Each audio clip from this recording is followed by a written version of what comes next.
We still don't have the results of our election. That's it. It's kind of insane. We still don't have the results of the midterm election that took place nearly a week ago. And that is unprecedented. There's this great tweet from Glenn Greenwald where he highlights a documentary put out by the New York Times where they actually say the one thing that Americans did not expect in the year 2000 was that they would not know the results of the election on election night. And now it's just about a week later, and we don't know the results of our election. It is widely assumed Republicans will take a slim majority in the House, and that was exactly what you could have hoped for or expected. It's in line with early projections before polling started to flip. And of course, right on the last month or so, they started screaming it's going to be a major red wave. And then it turned out to be not so much. The reality is, actually, it was a red wave. It was. If you are operating under the assumption that a red wave means Republicans are going to win everything, then it wasn't. But if you're operating under the assumption that Republicans were going to turn out to vote in major numbers, then you'd be correct. The problem is Democrats also saw major voter turnout. Although I think turnout's probably the wrong word for it because Democrats saw mass voter returns. I think that's actually what they're calling it now, returns. Turnout used to specifically refer to the fact that people would show up. They would turn out to vote. They would get up from their chairs, walk outside, walk down to their voting district, precinct, building, whatever, cast their ballots, turn out. Today, they return. They get a universal mail-in ballot in many of these states. They fill it out. They send it in. We're hearing that they're going to be extending the COVID emergency, even whatever. And I want you to look at this before we get into all the details. A tweet that I put out, which exemplifies, in my opinion, a major problem we have, and even the Democrats have pointed out. I wrote, Western Maryland, literal MAGA country, with flags and signs everywhere, surrounded by Republican districts to the west, still broke for the Democrats after a week of late counting. Elections today are all about how the votes get cast and not about how people actually feel. Well, of course, because you have the uninformed who make up the majority of the Democrats' voter bloc, the ignorant, uninformed, emotional tribalists, they don't quite understand why this is actually a problem. And if they're saying things like, it's the votes that matter, not how people feel. They agree. They think I'm wrong. I think that the general thesis, the general idea that I'm presenting is a bad one. That's how they're roasting my tweet. They're saying all that matters is you get the votes. It doesn't matter how people feel. I actually think it matters how people feel. And the votes are a vehicle by which the people express themselves politically so that we could have leadership that reflects the will of the people. So how people feel actually does matter.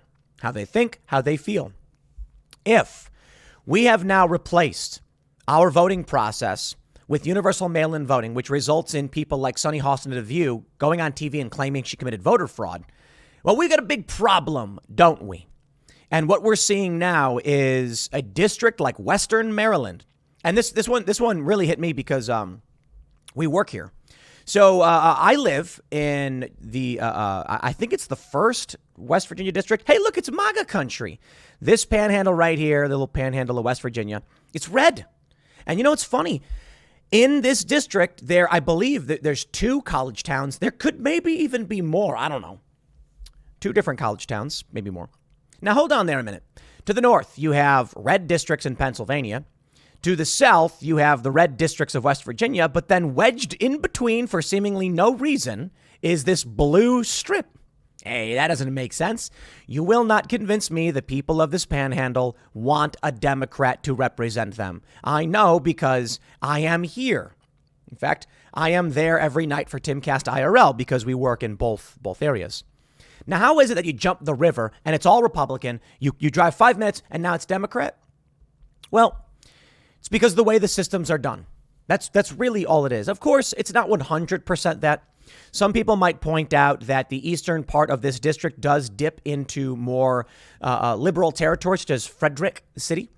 But with the new remapping, they actually projected this district to go Republican because they removed part of Frederick from this district.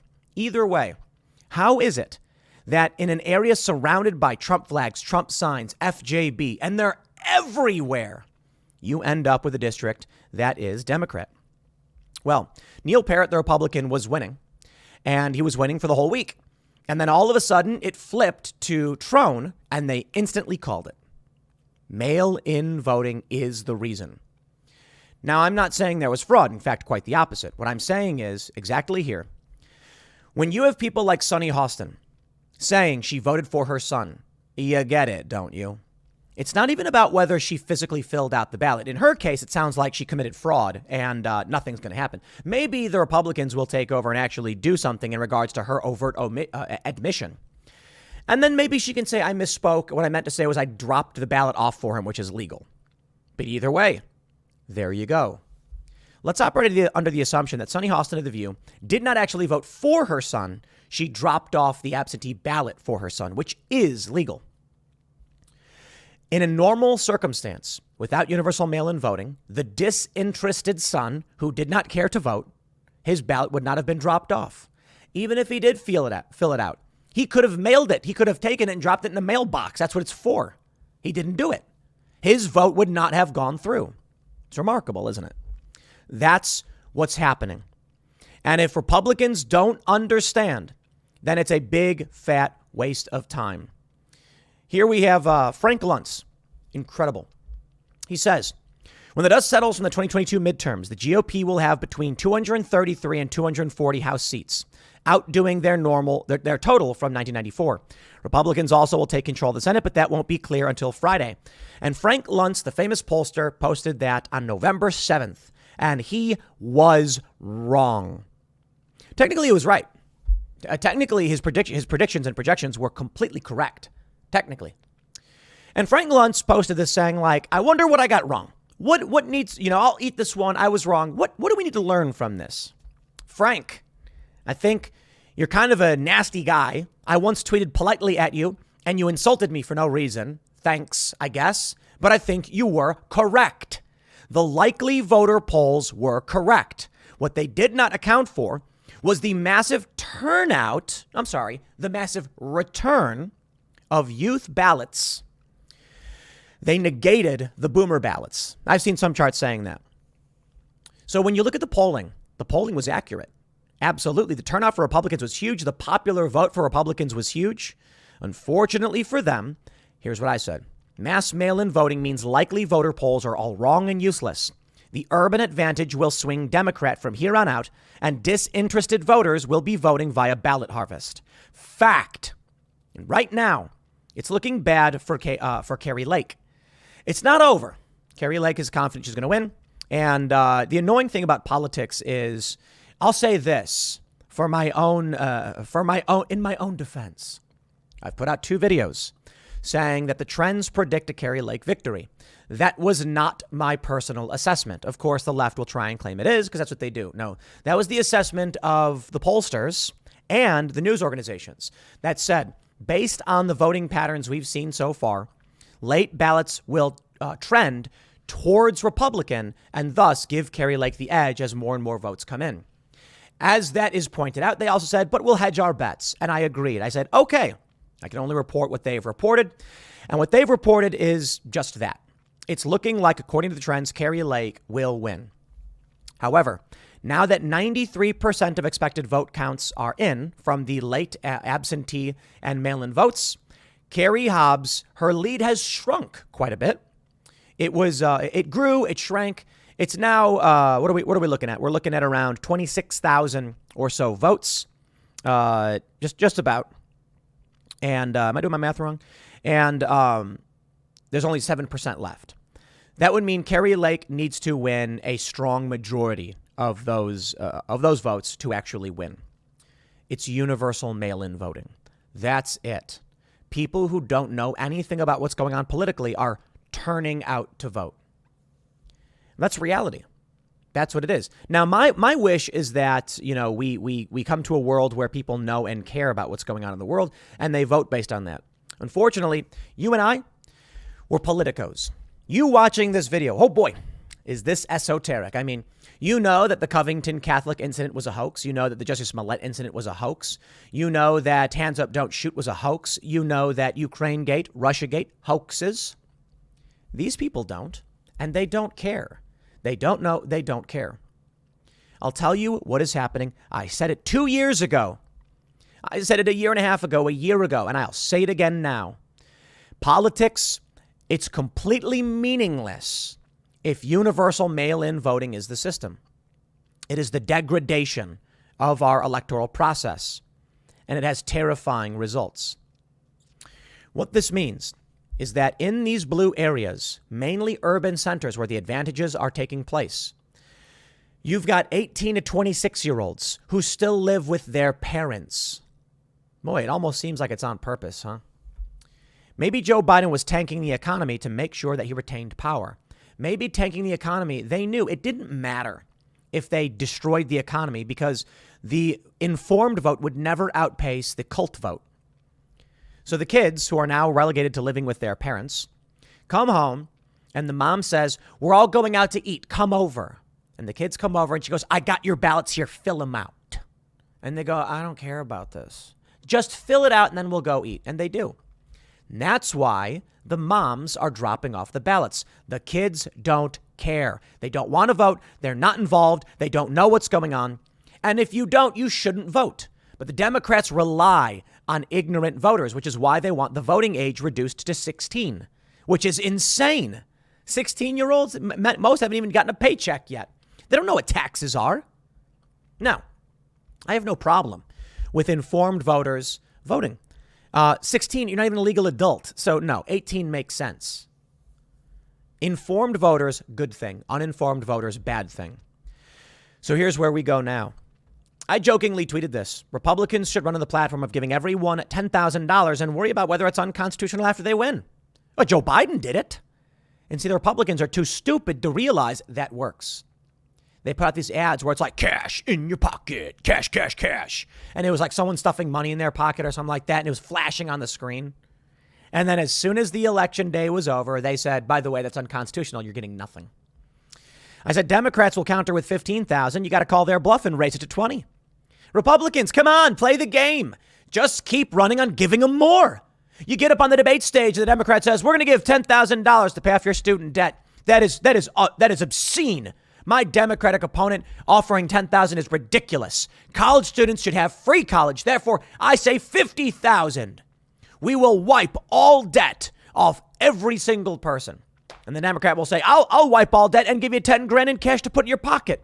And then I respond with 10,000. You know what? Now that I think about it, I think we should give $100,000 to every individual as reparations for the damages caused by student loans to all persons. And if you've graduated from college, we'll give you $100,000 as back pay reparations. And if you didn't go to college, we're going to give you $150,000.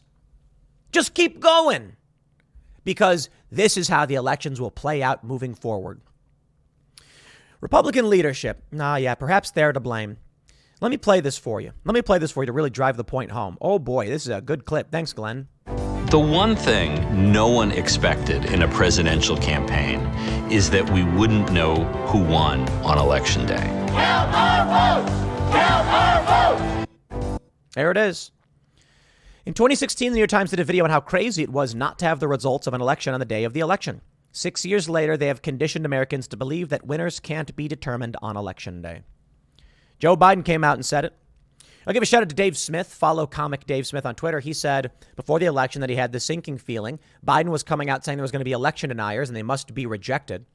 And he was like, why would he say that in an election where by all accounts is about to get crushed? Because they knew. They had altered the system to such a degree that the Republicans can't win. Republicans are too stupid. I don't mean the voters. I mean, there are stupid voters across the board. Republicans are no exception. But you take a look at the Republican leadership and they got to go. These people are just awful. Look, I didn't vote for Trump in 2016. I am not the biggest fan. I like him for some things. He's a really funny guy. And, 2016, I didn't vote for him. Michael Moore, he said in 2016 that Trump was going to get this vote from a lot of people because there's a Molotov cocktail to the system. I feel that. I remember Occupy Wall Street. I remember the anger. And if it wasn't going to be Bernie, it was going to be Trump. 2020 was different for me. 2020, around August, I think, I said, I'm going to be voting for Trump. I said I wouldn't do it before, but I'm going to do it now because he had good policies. I saw the Abraham Accords, big fan. Withdrawing from the Middle East, no foreign intervention stuff, I like it. Trying to make peace with North Korea, tremendous. School choice, very good. Anti-CRT, I dig it. And I said, okay, I like these policies. I like these policies, and I don't like Joe Biden. And I really felt like I wasn't voting against the Democrats. I was like, I want to see Trump see this through. And then Trump did not win. And while Trump and his staunchest of allies went around screaming voter fraud, and in some instances, I get it. There certainly was questionable practices. I do not think that played a role. I really don't. And there are people that have just sacrificed their chance at winning because they want to believe they're the majority. They're the silent majority. Therefore, they have to win no matter what. I think it was Frank Luntz who actually said this. He said, if Democrats aren't coming out and speaking, aren't they the silent majority? And this is the reality. The silent majority, they're silent not because they're scared. They're silent because they don't care. They don't speak up because they don't know and they don't care. Now, normally, voter turnout is a big problem for everybody, and Democrats struggle to get young people to turn out. Young people vote for stupid things because they don't understand how the system works, and that's why when people get older, they start to vote Republican. But Republicans, they think facts don't care about your feelings, so they're going to win. And I'm just like, man, is it so annoying? Here's what I can't stand. The Democrats do things completely unrelated to their platform, completely unrelated. It's become a problem with their activist base and social media because now they have to pretend like they're gonna. But they'll come out and say things like $10,000 in student loan forgiveness. And then afterwards be like, psych. Yeah, they're lying to you. What they actually do is something totally different. The Republicans come out and talk about what they want to do and try to appeal to logic. Congratulations. You can't win with universal mail-in voting if you're trying to appeal to people's logic. That was the big contest with Democrats and Republicans. Democrats tried to build a cult coalition and Republicans tried to justify their actions. I'm not talking about 20 years ago. I'm talking about literally in the past couple of elections. Republicans have been playing this facts don't care about your feelings game. They've won over many libertarians and post-liberals. The reason many liberals are dumping the party, Democrats, is because they're not catering to logic. But with universal mail-in voting, with just getting the votes, you're never going to win. You think that you can beat the ignorant masses? Look, we try to inform them. That's the game that I play, trying to get as many people as possible to know what's going on. But when you're up against the lie machine, it's very, very difficult.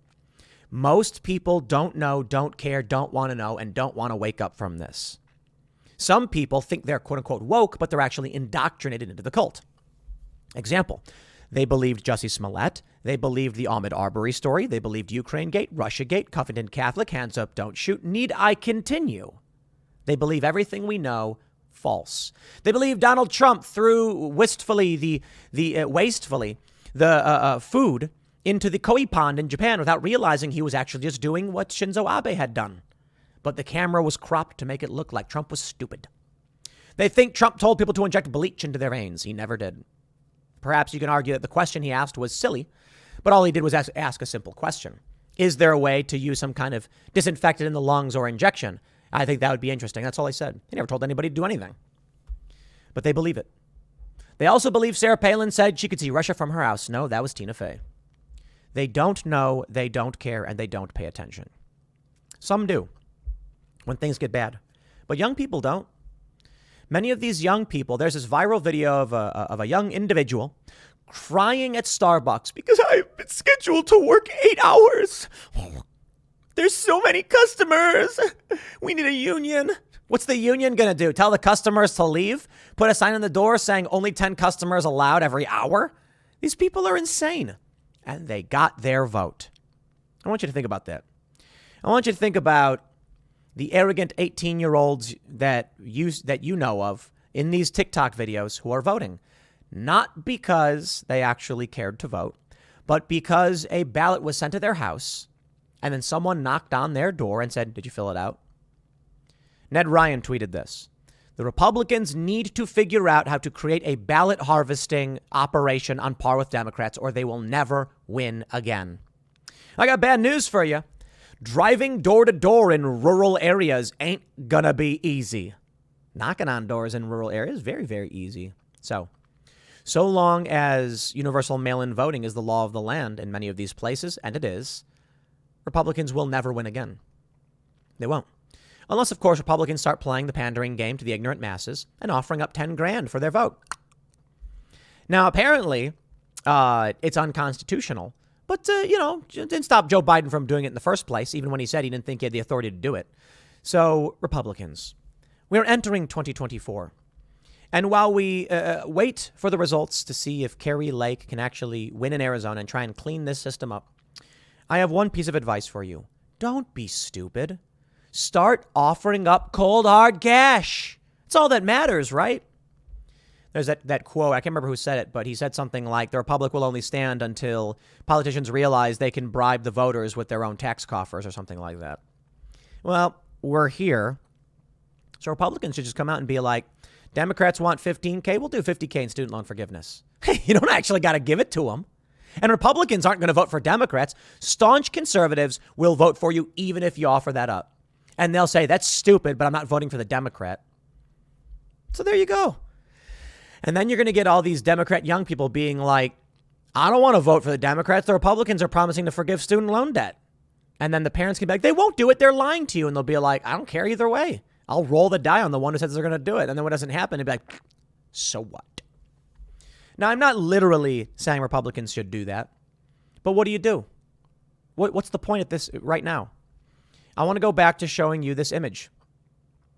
Maryland, Western Maryland. Heaven help these people. I've been in these. Look, I work in the area. I live in the thankfully red area in West Virginia. You go to a bar out here in Western Maryland's Panhandle, and they've got the flags with Trump riding a tank and like holding guns and stuff. They've got Trump riding a velociraptor.